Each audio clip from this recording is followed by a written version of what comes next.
Oke, halo teman-teman, balik lagi sama kita di Anatomi Bola. Oke, jadi kali ini kita ngebahas terkait putaran keempat kualifikasi Piala Dunia 2026 zona Asia. Zona Asia. Nah, kalau menurut lu gimana, Lek? Dari kita berhasil lolos ke putaran keempat ini? Oke, paling kita review dulu ya. Ronde ketiga Indonesia itu harus bertarung mati-matian lawan Jepang, Australia, Arab Saudi, Cina, lalu satu lagi Bahrain.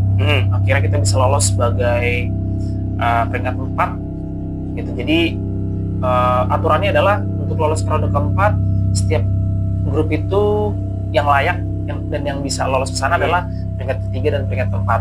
Karena peringkat 1 dan kedua itu otomatis lolos langsung ke Piala Dunia. Jadi Asia itu sudah mengirimkan 6 wakilnya untuk ikut ke Piala Dunia. Dan di ronde keempat ini nantinya rulesnya peringkat pertama itu otomatis langsung lolos ke Piala Dunia gitu. Lalu nanti peringkat kedua dari ronde keempat ini akan diadu untuk lolos ke ronde kelima. Gitu. Jadi gitu. Betul. Jadi di ronde kelima ini nanti mereka diadu. Nanti akhirnya yang menang ini bakal diadu lagi sama konfederasi lain, negara dari konfederasi lain. Oh gitu, Lek. Jadi rulesnya seperti itu, Bal. Nah, untuk pemilihan starting lineup sendiri, Patrick Kluivert sudah memanggil nama-nama pemainnya ya untuk bertarung di ronde keempat nanti. Jadi menurut gua, mending kita bacain dulu aja kali, Bal ya. Ya, boleh. Boleh, Bal, silakan, Bal. Pertama dari kiper. Kiper. Patrick Kluivert manggil Martin Paes nih. Betul. Martin Paes. Yang kedua ada Emil Audero. Terus yang ketiga ada Hernando Ari. Dan tadi gue juga dapat kabar kalau Indonesia itu memanggil Nadeo, Bal. Nadeo Argawinata dipanggil juga sama Patrick Kluivert untuk ikut ke Arab Saudi juga. Kalau menurut gue dia pantas dan layak sih, karena Borneo juga sejauh ini tampil sangat dominan di Liga 1. Mereka 5 kali main, 5 kali menang. Belum ada seri, belum ada kalah. Gue bilang ini gila banget. Oke, lanjut, Pak. Nah, di center back kita ada Justin Hubner, betul. Kemudian ada Jahit Ses, si El Capitano, si kapten. Ada Rizky Ridho, betul. Terus ada Jordi Amat dan yang terakhir ada Kevin Dix. Nah, untuk midnya, silakan, Bal. Midnya kita Patrick Kluivert manggil ini Sandy Walsh di ini ya, back sayap ya. Kemudian ada Calvin Verdong yang kita lihat konsisten, dia mainnya ya selalu warna hijau terus ya. Warna hijau mulu ya, kalau ada nilai ya. Betul. Terus ada Dian James juga yang baru aja main di Eropa. Dia udah ngerasain pertama kali ini atmosfer Eropa League. Terus ada Yance Sayuri. Betul, Yance Sayuri. Nah, terus ada Eliano yang lagi tampil bagus juga sama Persib Bandung. Lalu ada Shin Patinama yang juga menurut gue lumayan bagus juga, mereka main di Buriram. Lalu ada Nathan Choaon yang juga menunjukkan performanya yang bagus di Willem 2, Tom Haye. Lalu ada Joy Pelupesi, ada Mark Locke, Ricky Kambuaya, Beckham Putra. Itu untuk sektor gelandang ya, teman-teman ya. Lalu ada si Stefano Lillipali, Ragnar Mangun, Miliano Jonathans, Egy Maulana. Lalu untuk di penyerangan ada Yakob Sayuri, Ole Romeni, Zylstra, dan Ramadan Sananta. Nah, kita lihat dari line up yang dipanggil itu, kita nggak lihat ada Ivar Jenner sama Marcelino sama El Nyingir. Oke.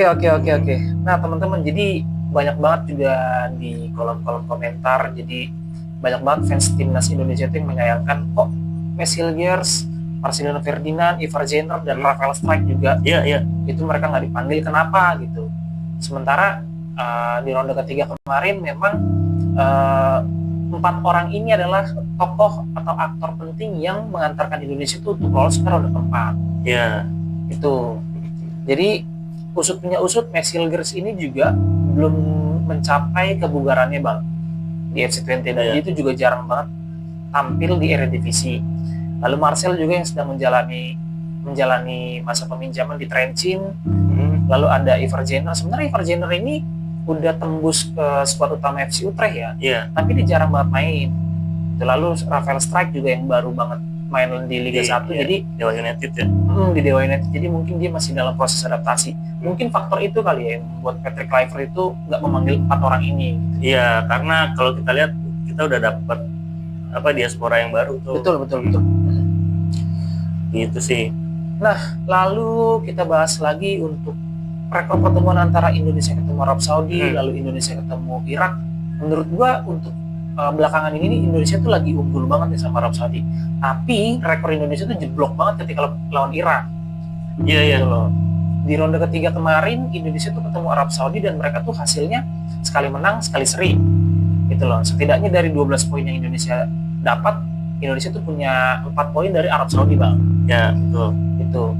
Jadi untuk lawan Irak kemarin di ronde kedua Indonesia tuh satu grup ya sama Irak ya. Dan hasilnya Indonesia tuh 2 kali kalah. Ya kalau kita lihat sih kita kalah di fisik sama di taktik ya waktu itu ya. Kalah di fisik sama taktikal. Betul. Mungkin kalau sekarang gimana Lek kalau kita lihat perkembangan Irak tuh? Kalau menurut gua Irak juga belakangan ini tuh kurang bagus ya. Dalam artian Irak tuh mengalami penurunan. Jadi di ronde ke-3 kemarin Irak itu harus memecat pelatihnya Bang, Jesus Casas dan diganti dengan Graham Arnold. Jadi Graham Arnold ini tuh pelatih yang waktu itu sempat menukangi Australia juga di ronde ke-3. Dan Indonesia tuh bisa seri lawan Australia tuh di kandang Australia. Di GBK. Di GBK waktu itu. Di GBK. Indonesia tuh bisa menang mereka. Leg pertama.